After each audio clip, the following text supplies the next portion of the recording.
Hello, everyone, and welcome back to the third now episode of the IP3 podcast. I am Rhea Adams, I'm Alex Becker. and today we're going to be talking about a topic that's near and dear to my heart as a long term armory grinder, how to make armories great, and potentially, again, if the scene has been locally dying off for you. But before we do that, we have some news this week. Alex, what are we looking at recently going on in Fab?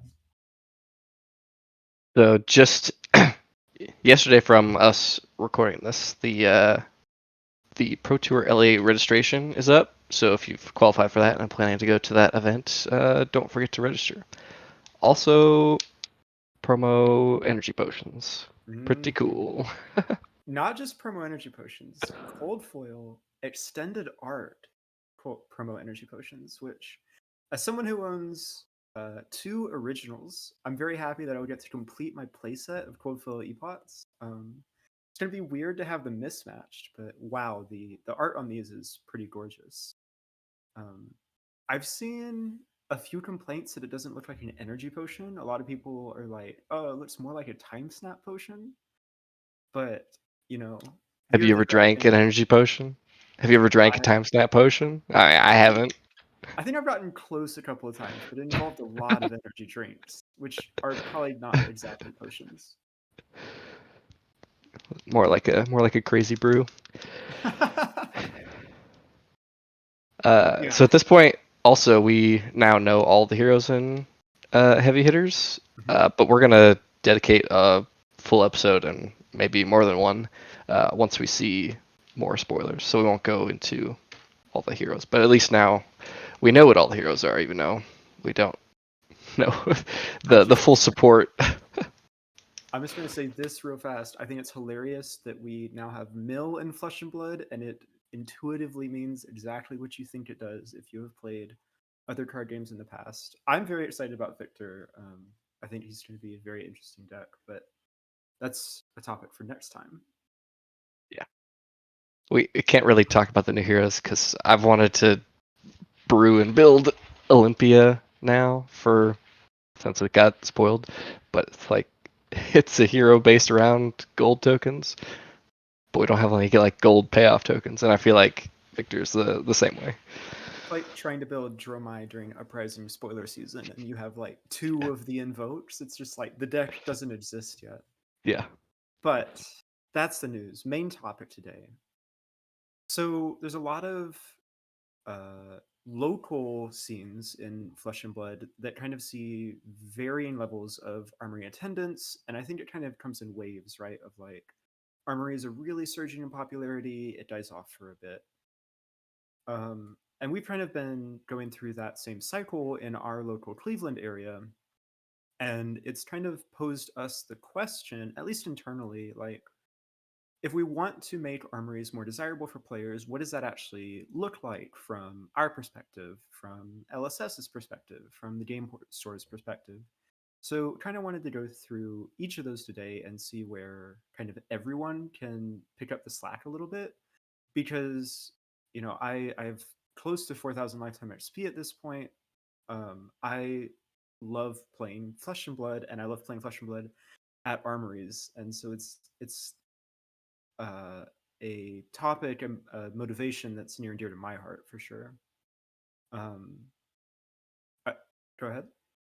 But yeah, there's some outliers. Like I've heard that like there's some Brazil stores that get like 70 player armories, but I know I was just at one on Sunday and there's only four of us there. Hmm. So it's kind of just ebbing and flowing. And I know like that this there's a couple reasons for that. It's obviously the off season in Fab, as I air quotes with my fingers. Um, Off season in Fab, but the biggest standalone battle hardened in Ohio ever. yeah, Um, so things are going well for the but game. just the fact that there's not a Road to Nationals season happening. There's not a ProQuest season happening. There's not skirmishes happening. And like the stuff at the local stores, there are like callings and battle hardens like sprinkled around, but um, So before we dive into how do we make things better, I think there are some important things that we should understand probably in terms of like the context of why armory attendance can be so variable and can be underwhelming sometimes. Um, and I think one of the biggest reasons is when Flesh and Blood was first getting started, a lot of local scenes had a store that carried fab and ran events, right? And so if you wanted to play this game, this wonderful game, you had to go to that store. Um, and that drives a lot of attendance to one event. What I've seen and what I know happens in a lot of places is as more stores pick up the games and players are given more choices of where to play events, they don't go to every event because going to one armory a week and going to 5 armories a week are very different. So some areas just have a bunch of stores that naturally kind of stretches your player base thin. It's totally understandable. And that's just kind of the local landscape of some local scenes, of course, right?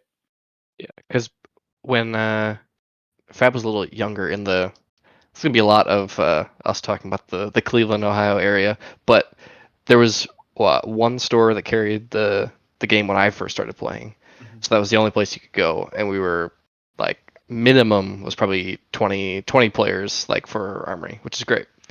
Uh, and now as the game's gotten more popular, more stores pick it up, which is also great for everybody involved.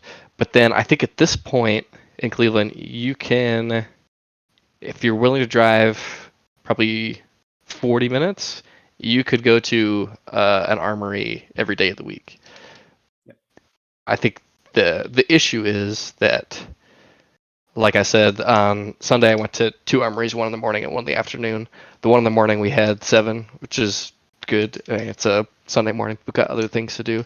And then one Sunday afternoon, and there was 4 of us, which isn't ideal. Like I said, it's the off season. The people are waiting for the new set to come out. There's a bunch of different reasons that could be, but when you're spoiled for choice, oftentimes you go to the one that's most convenient for you. But if everybody does that, it's possible that none of the events really get a big turnout. Yeah. There And also then, are. Go ahead. sorry, and then you're constantly playing against the same people, the same decks. You can get bored and burnt out on that. And kind of speaking to that point a little bit, there's a rate limiting step here, which is like Fab is on the more competitive side of card games. And so you not only need TCG players, but you need TCG players that really uh not are spikes, not that only play competitive things, but lend themselves to a more hardcore game and not a more casual game, right? So you just kind of inherently have this cap on people in your area that are interested in the game. That's called a player base, and it might help, or it might hurt future new player recruitment, but it is what you're working with. And then, what were you gonna say? No, you could. And then third, and I think this is kind of one of the more interesting points because we are entrenched players, and so we don't look at it from the outside. But the game is advertised as 16 plus, and in general, I see the Fab player base as on the older side compared to a lot of competitors. And I I don't know about you. Basically, everyone I know that plays Flesh and Blood has a job, has or is going to school. A lot of them have families, which take time, and so there is this. I don't know. Alex should speak to that part. I'm not one of those people, but Yeah, I am married and have a kid and a job. So it's, if I'm looking to go to a Flesh and Blood event like a calling, or even just like on an armory on a weekend, I've got to uh, obviously I've got Sunday off usually, so then I check with the wife to make sure that the family isn't doing anything, and that we've got somebody to watch the kid, because I'm not gonna, most of the time I'm not gonna bring my kid to the armory, have him run around the muck in the store. That's not ideal.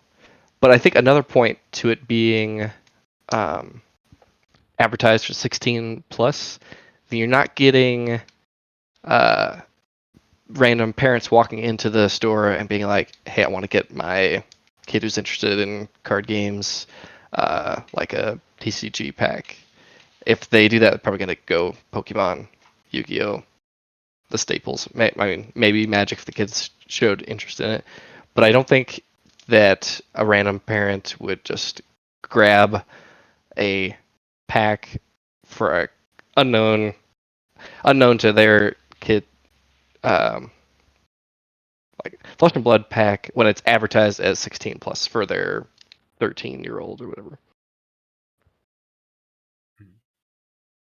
All right, so that's kind of all of the constraining factors, right?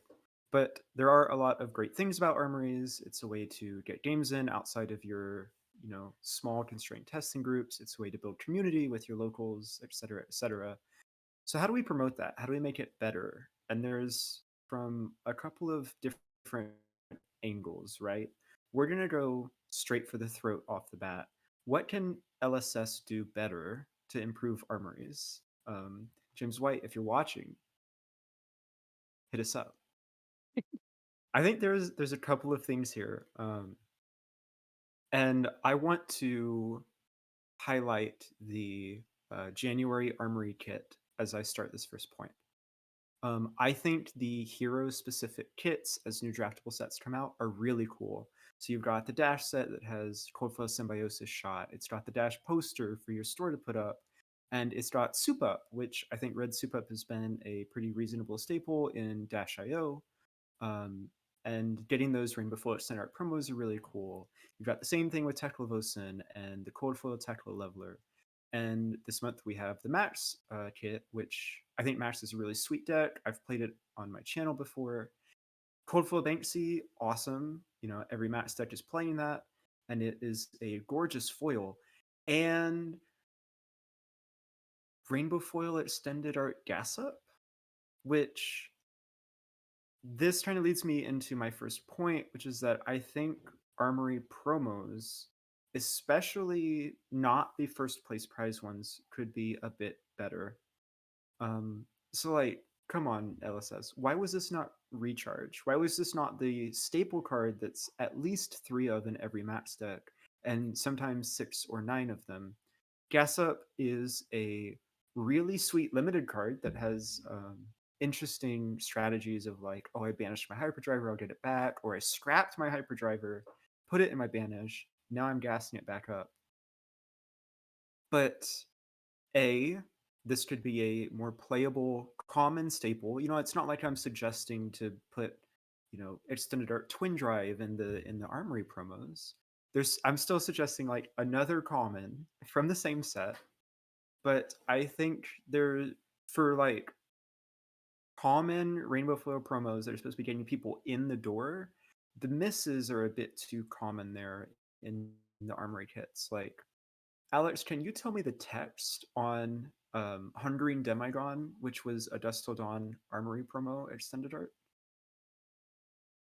Uh, I think it's a 2 for 6 box 2. Uh, Other than that, I couldn't tell you because it's not really a notable card. Yeah. I know So oftentimes you Armory it just ends up getting left on the table because people weren't interested in putting it in their like shadow decks, and I think anywhere? the yeah, and I think the light card was a similar. It was I can't remember the name of the card, but I know it was prevent 4 of the next shadow source that's dealt to you. So for those of you listening at home, Alex got 2 sentences into Hungering Demigon and already had gotten it wrong. Oh, great. So at red, Hungering Demigon is a 2 for 6, 3 block shadow action attack. If an opposing hero has 1 or more cards in their soul, you may play this from your banished zone. When it hits a hero, banish a card from their soul and Blood Debt. Notably, it does not have an ability to play it from banished, which means if you banish it as a shadow runeblade, you are toast. Yeah, just a essentially completely unplayable card. I guess there's very fringe applications where you might play it in Levia, but it doesn't banish unto itself. I don't know. And this is kind of the examples I'm talking about. Like, this could be Uh, I, any number of uh, playable cards from Dusk Till Dawn. Angelic Wrath nailed it with that one. Um, where were they didn't make the what's the card that spawned all the black envelope jokes? Envelope in Darkness. Yeah. Did they turn that into a alt art or extended art? I don't believe so. So I Yeah. think So like, and that's just one example of like also a common in the set. Slap that one in Armory, you'll make Vinset players very happy. Speaking of Vinset players, why were we getting Phantom Banshees, not Phantom Wraiths, when the Wraiths are like infinitely more playable in Vinset? And I know Kevin isn't on the pod today, but I'm sure he could go into that one at length. get a whole Um, history lesson on Shadow Runeblade. and I want to detour off of this one real fast because everything we've talked about up to this point has been in the context of extended art rainbow foils. I'm gonna put on my fab boomer hat for a second. Once upon a time, they used to do these things called non-foil extended art promos. And as someone who plays competitively and I can't afford to put rainbow foils in my deck because they might curl, non-foil extended arts were the sweetest thing ever. Um, my Voltic bolts went in essentially every wizard deck I made just because they were really neat and on foil and they were sick promos I got to make. And then after Arcane Rising, they just stopped making them. We actually got one recently. We got Jack o' Lantern in non foil extended art. But LSS, I think to appeal both to your spikes and your casuals, um, more playable common extended art promos, both in rainbow foil and non foil, would go a long way in getting me into the door for Armories. I know. Do you have So, any strong opinions on the non foil versus rainbow foil? no, I play a smattering. I'm a air quotes competitive player, but I don't worry about the foils and non-foils. I just a random sprinkling of everything, and haven't had issues yet. Here's crossing my fingers that I don't have any issues. So something else uh, that we could do instead of staple cards in Armory promos, you could also use Armory promos as a way to get staple out of print cards. For example, Sink Below, or Snatch, or Ravenous Rabble, which we actually got. We're getting alternate art Ravenous Rabble as a prize at the Battle Hard, right? And like side events. Uh, Calling Hartford, and then there's Yes. some promo events in New Zealand right now as well, I think, for that card. Yeah, gorgeous art on that. I think that's, and it's extended art. I think that's exactly where we want to be with things like this. Yep. Just not tied to major events like callings all the time.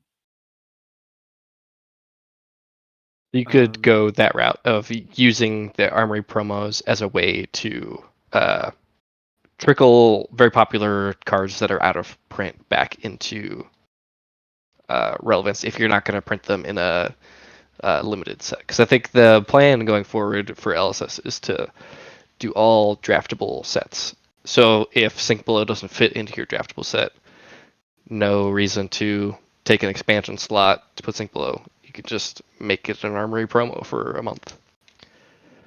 that is a great point. I mean, there's a lot of like the cycles of army promos where at end of the month and it's like, ooh, the yellows that no one wants. If that was a red sink below, I'm picking that card up and taking it home every time. Even if it's just, same art, non foil. It's just the staples, you really can't have enough of them, right? And especially for the newer players. Talk about cards that like actually go straight in their decks.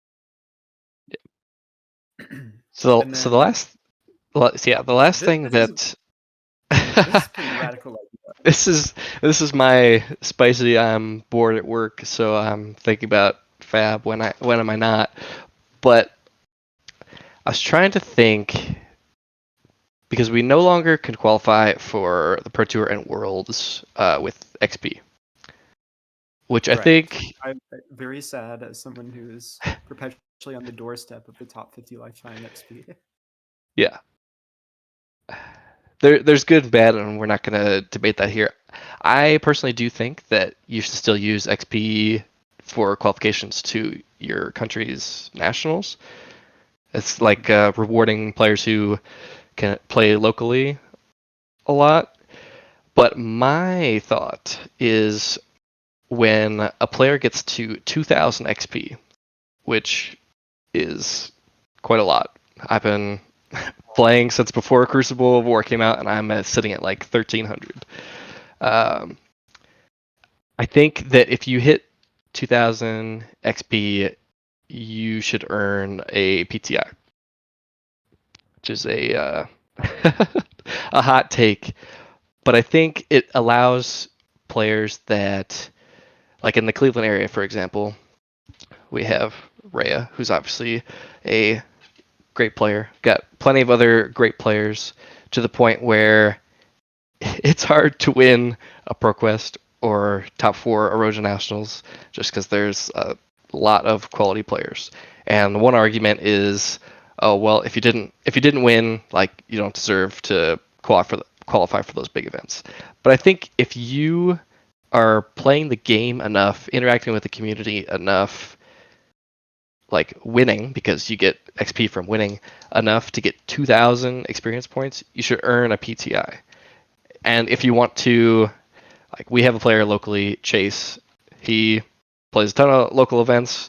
Not really interested in going to bigger events, which is totally cool.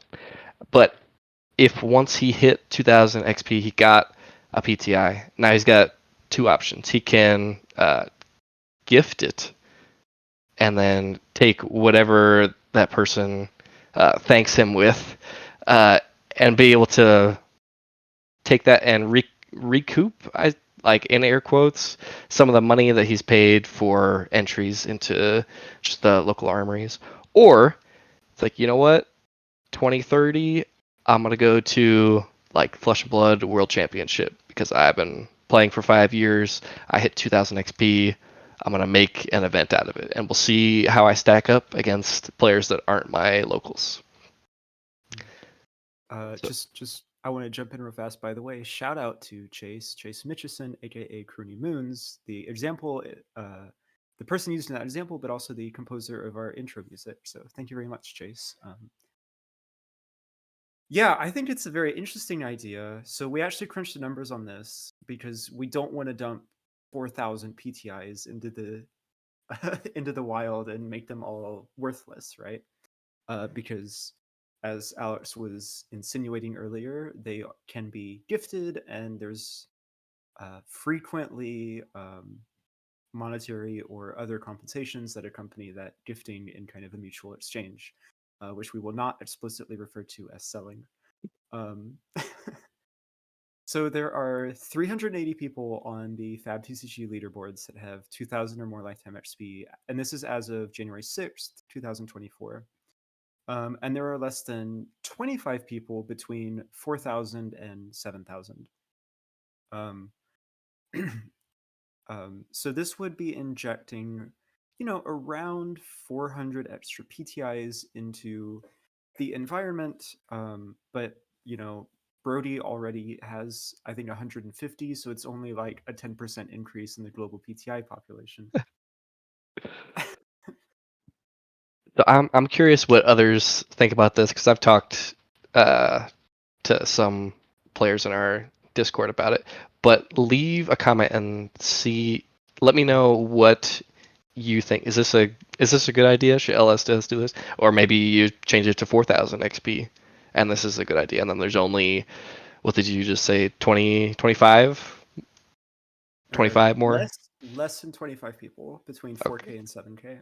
Yeah, maybe it's not exactly 2,000 XP, but I think it would be interesting if you could get something out of like continuing to grind XP, Yeah. putting time into your local stores, like playing, growing the game, that kind of thing.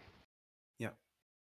I think it totally would work, like with the XP qualification to events discontinued, and there kind of is like this floating, well, XP is still useful for some things, especially for like the tops of the leaderboards. Listen, I can't compete with Brody and James Curley Silver and all those people. I can't be in the top 10. So I personally don't have a huge incentive to really grind XP like I used to. Stapling PTIs onto this, even at a very extended interval like that, like 2000 XP takes a long time, right? Uh, would definitely incentivize me. I think if we wanted to institute this change, you'd have to do it retroactively at first, because otherwise it's like kind of punishing the people that were already playing your game ahead of time. And I think there would be a bit of a system shock with like 400 PTIs dumped in at once. But a lot of these people that are high XP are already invited to most of the professional tournaments anyways. So I doubt you would see a huge spike in attendance. The more you talk about this, Alex, the more I'm sold on it, which is very interesting because when you first said it, I was just like, "There's no way, it's too radical." I kind of like it though. That's what we're about here.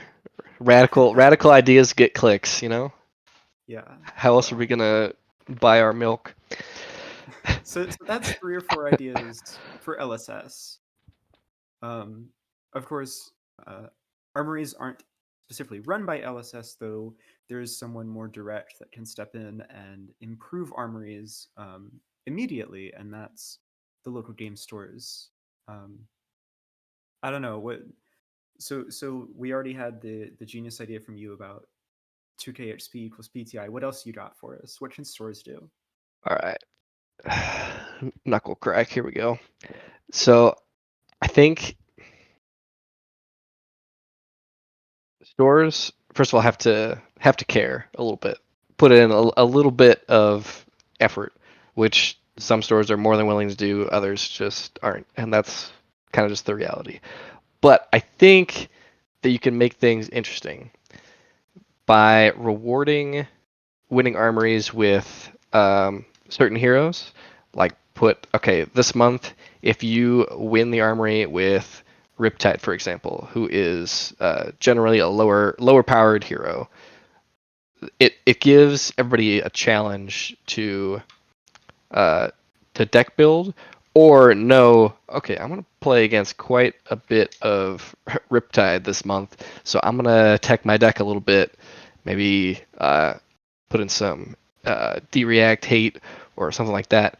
And then if if the store is like, okay, it's $10 store credit if you can win an armory with Riptide, then all of a sudden players like Rhea, who aren't normally interested in Riptide, it's like, well, maybe I mean I'm gonna be going to the armory anyways.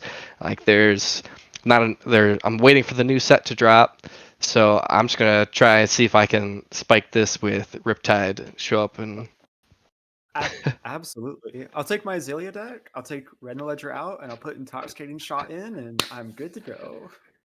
I'm not sure if it's a direct line like that, but Hmm. anyways, so okay, now I Rhea has won on Riptide, always beat us with Icelander. Nothing new there, but now Rhea's got a target on her back.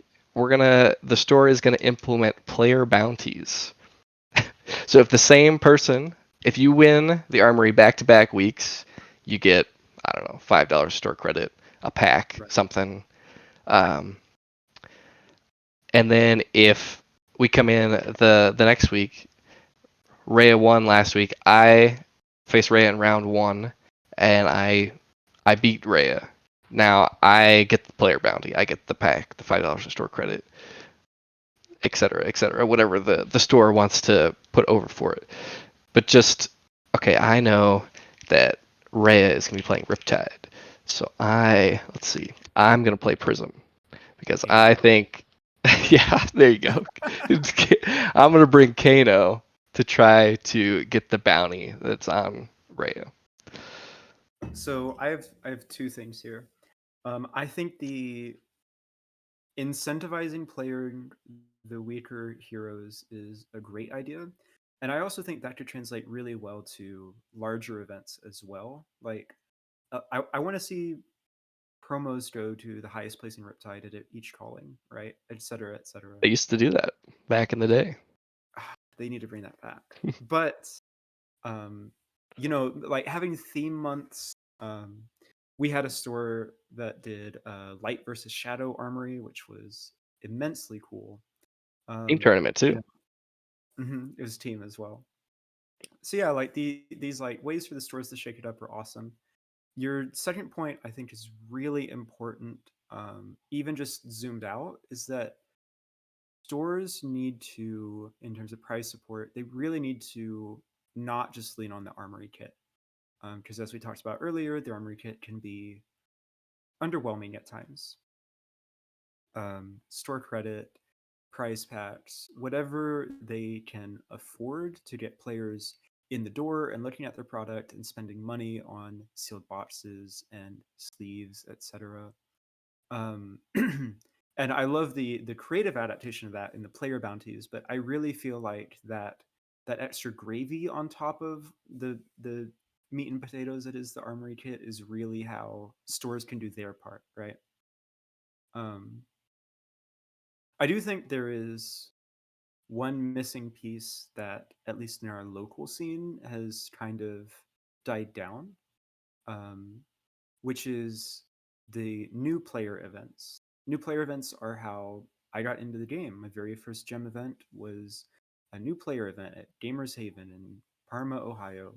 I showed up with this like semi-budget chain deck that was cards I owned, and was very sad to hear that legendaries were banned because it was a new player event. I had opened the Carrion Husk in my Dust of Dawn or my Monarch box, and had to re-scramble my deck very quickly. But that event was incredibly fun. I mean, it's what hooked me on Fab, right? Like, it's the reason I went back. Um, and I think that, it's very natural for players to leave trading card games, leave hobbies in general. It wasn't for them. They don't have time anymore. And your scene naturally will die down if you aren't re-injecting new people into the scene by recruiting them or teaching them the game through these new player events. And I can't say this for certain because I haven't checked because I once again didn't do my homework. But I believe you can still reach out to LSS and as a store and get the IRO welcome decks, Mm. which is also a great way to do a new player event. Is you bring in like two or three experienced players who know how to teach the game and are willing, and you give everybody the IRA welcome deck, and you just let them like play a couple rounds with it, and then after that event, like you can walk them through. Oh, these are the different heroes. This is what they do. You just played a ninja. It's all about going wide, attacking a lot of times for little damage to poke your opponent down. But there's also this other class. It's a guardian. It's all about just like one big like hammer swing. Uh, so that's the Ira welcome deck is probably the best way to learn the game. Hmm. Just as especially if the decks are free, then it's very easy to convince somebody to play a free game. I'm gonna hop on my little soapbox real fast. I think the best way to learn Flesh and Blood after the Ira decks, which like teach you how a combat chain works, is the history pack Bravo Blitz deck versus the Uprising Phi Blitz deck.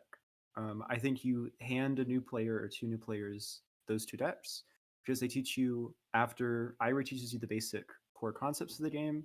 Those two decks teach you everything you need to know about like modern fundamentals of Fab. So you've got Go Tall Control with Bravo, you've got Go Wide Aggro with Phi, and you're learning about blocking and attacking on kind of like each sides of the spectrum.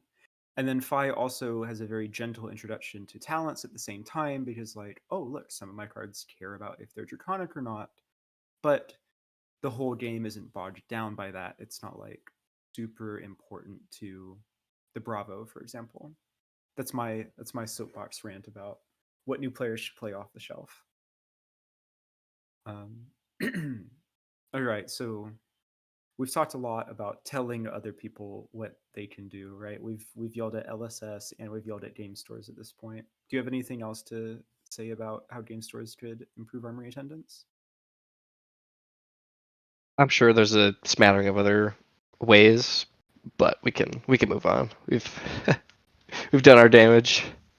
We've done our damage, yeah.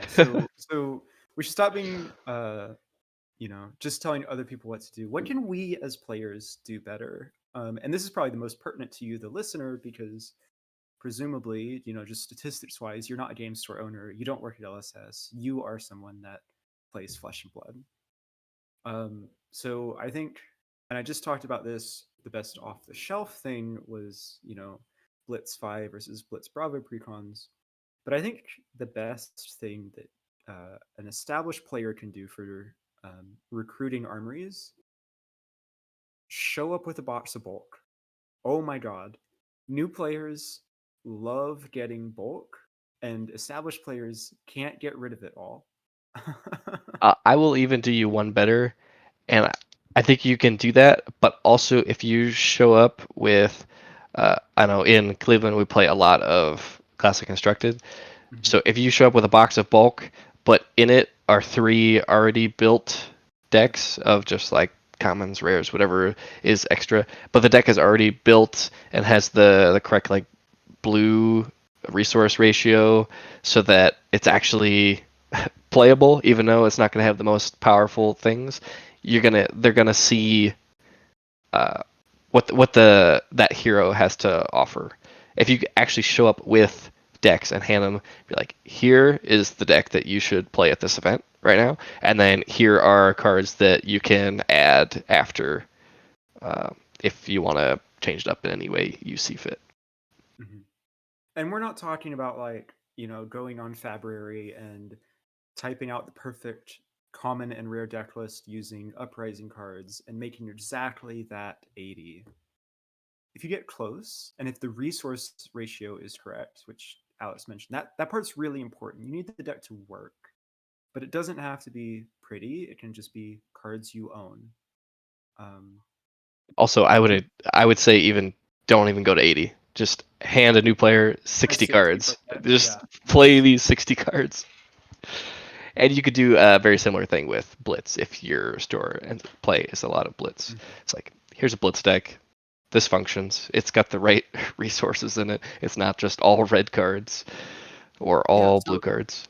so I mean, you're trying to get rid of this bulk yourself, which I assume that's a shared common experience that just like everyone has bulk they can't get rid of. And if Like you that's don't, that's you're not their life. drafting enough. If you don't, you're not drafting enough. Thank you.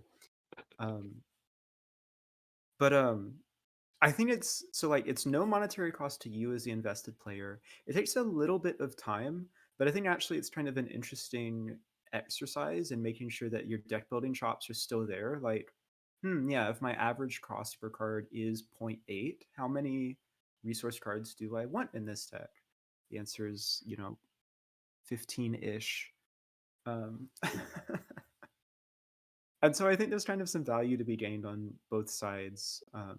New players getting a deck handed to them. Talked about something that would keep them coming back for that second event, that third event. And then they start buying packs to put Majestics in their decks, and you got them hooked. But you're also cleaning space. Um, They I open up that think that first legendary and they're hooked. no one forgets the first legendary. I know I don't. Carrion Husk and Monarch Unlimited. Those were the days. Cold foil tunic. Well, some of us got into the game at better times than others. Yeah. Back in my day, boxes of alpha were $70. I wish I played this game sooner. I wish I bought more. Uh, um, Go ahead.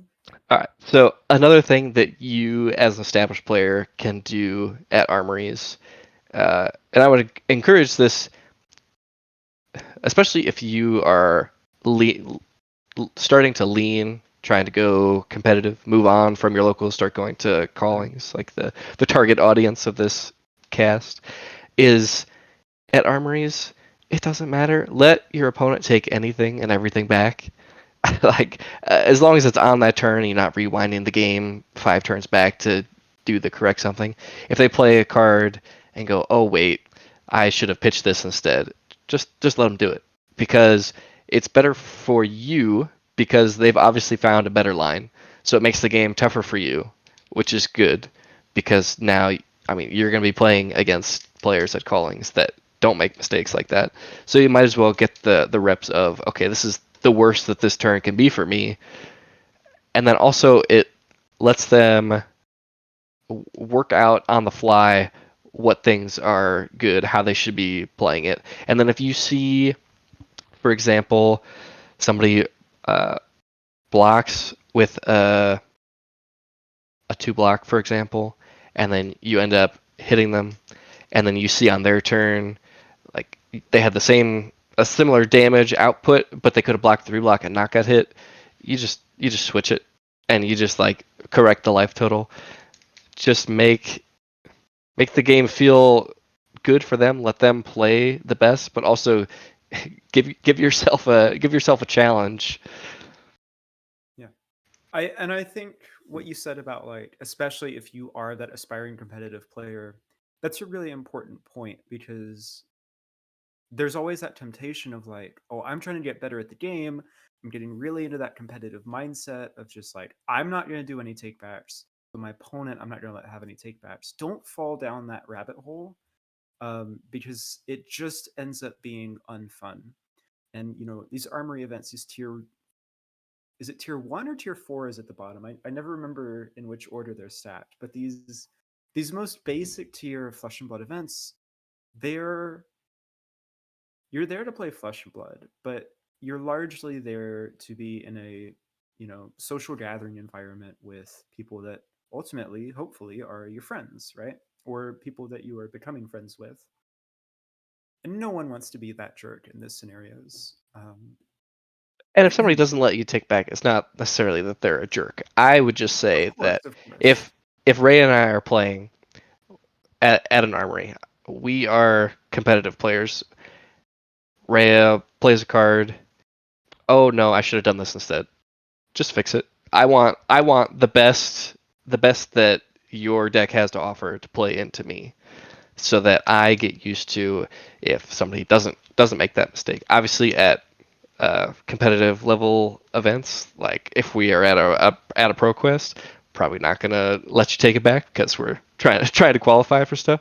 But at local armory, like you trying to become a competitive player, you want the best game possible, and your opponent trying to learn the game or also trying to get better wants the best game possible as well.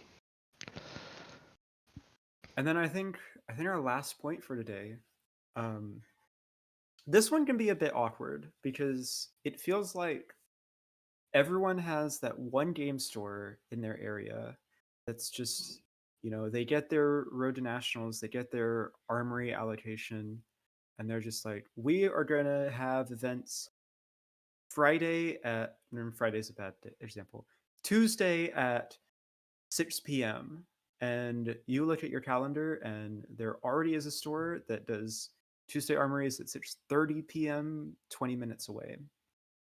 And those are the really awkward moments where it's like, there's some communication channels that could be open here that aren't, right? Um, and I think it's important in those moments for you as a player to be a bridge between your LGSs. So they each are motivated to make a profit. Um, and they might not know what the other stores in their area are doing schedule wise. Um, but you, as someone who is trying to play multiple events and not host one event every week, are probably more in tune with that kind of local area schedule than the individual stores you might be playing at. So I think as a player, you can have both a lot of say just in what times of armories work well for you when stores are scheduling events, but also being someone that can help resolve potential scheduling conflicts that a lot of LGSs might not even know exist. And I mean, this is hardly LSS's problem. They don't even know when these events are being scheduled. It's not their responsibility, right? So really it falls on you as the player. And I think that is kind of an unobvious point that might escape or just not even be something that a lot of people think about. Because you have to think about from the store's perspective, it's oh, my schedule is open this Saturday to schedule this skirmish that I got allocated. I'm gonna have a ton of Flesh and Blood players in here, so we're gonna like have that just be the day, set, stamp, post, done. Except for the store 30 minutes away that also got a skirmish, also put it for Saturday, also expects there to be a large turnout. If none of the players say anything, then you get 6 people going to each, and then the store owners are left with bad taste because it's like, oh well, I guess like Flesh and Blood is just not as popular as I thought it was. Maybe I won't sign up for a skirmish or Road to Nationals in the future. Where if just one player goes, hey, store B, like I know you just posted that and scheduled this event for Saturday, but did you know that this other store 30 minutes away is also hosting theirs on Saturday, and there's already 8 people going to be at the other one because the store is incentivized to pick a different day if at all possible, so that they have big turnout. People come and buy things and support the store. Turns out events do drive sales indirectly. Who would have thunk? It's kind of the whole basis for this game that we play. As we wrap up here, I actually there's one point we didn't mention, or we didn't write down in kind of our show notes. That is something you as a player can do, and this kind of circles back to where I was talking about armory promos at the top of the show. Um, if you are that um, not necessarily hyper competitive player or spiky player, but if you are consistently winning armories, I highly suggest, so you can take your fifth cold foil Banksy and sell it for like $15 or whatever on the Discord marketplace and Facebook marketplace. But you also could get a player who probably doesn't win armories all that often, if ever, a lot more than $15 worth of joy by just pass those promos down once you already have yours. Totally optional. Don't feel bad if you don't want to do this. But I have found that it really fosters a strength of a community when you all are willing to make sure that everyone gets that cool promo card that they really wanted. Um, and I'm not saying, don't take your cold foil Banksy. Of course, take your first one and enjoy it and put it in your collection and have that shiny memory of, yeah, I did win an armory in January 2024. But do you really need 8 of them? Like, Yeah, is that I've actually accomplishing uh, anything? yeah, I've also seen uh, similar things happen at pre-release. Somebody will post on Twitter, be like, "Hey, just went like 16-0 in my pre-release, and here's like all the first place prizes." It's like, do you really do you really need that many? Could you not like make the second place person happy? Like they main this hero and or are super interested in this hero. You just pass it along. Trying to build a community here, folks. I can't tell you how many armory playmats I have redonated after winning the raffle because it's just like I know exactly the right person that would love this mat. Um, so yeah, I think that's like one last thing that you as a player could do to kind of incentivize, especially the less winning or less competitive players to really partake and enjoy participating in armories. That's it. We've done it. We've solved armories. They're the best events ever now. Alex, we have an issue. No one's trying to do callings. They're too satisfied with armories now. That's, LSS hire us to fix callings next. Uh, just a reminder, comment what you think about the 2K XP earns you a Yep. PTI. I'm really curious what other people have to say about that. And then like this video if you want, and subscribe to this channel if you want. I can't force you to do anything. We will be back in 2 weeks to, definitely. So by then, the full set spoiler for heavy hitters should be out. I'm pushing to do a full set review. We'll see exactly what happens. There is not time to do 16-hour go card by card. We'll see what we come up with. Um, but this has been episode 3 of the IP3 podcast. I've been Rhea, I'm Alex. and thanks for listening along. We'll catch you next time.